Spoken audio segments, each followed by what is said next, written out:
In today's video, I'm going to teach you how to set up WooCommerce shipment tracking. We'll start inside your WordPress dashboard. From there, go to plugins and then select add new. This is where you can install new tools that extend your WooCommerce store. And in this case, we're adding shipment tracking so customers can easily follow their orders after they've been shipped. Once you're on the add new plugins page, use the search bar to look for WooCommerce shipment tracking or advanced shipment tracking.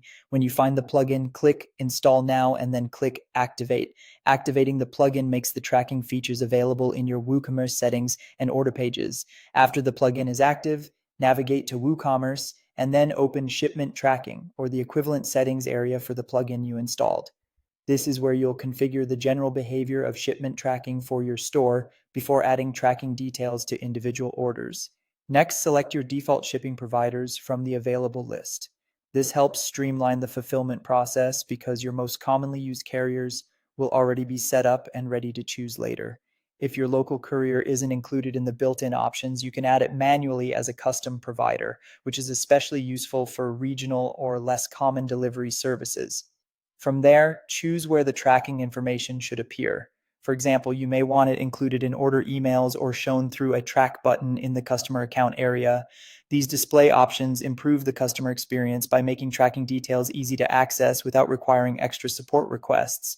Now that the plugin settings are configured, go to WooCommerce and then Orders and open the order you want to fulfill.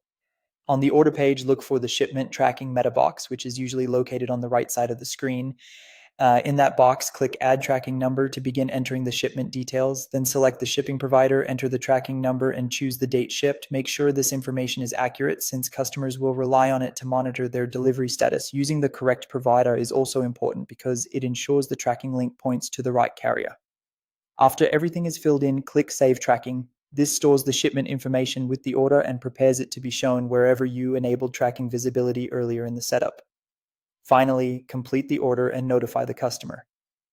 Once that's done, your customer can access their tracking information and follow the shipment as it moves through the carrier's network. That's how to set up WooCommerce shipment tracking from installation through order fulfillment.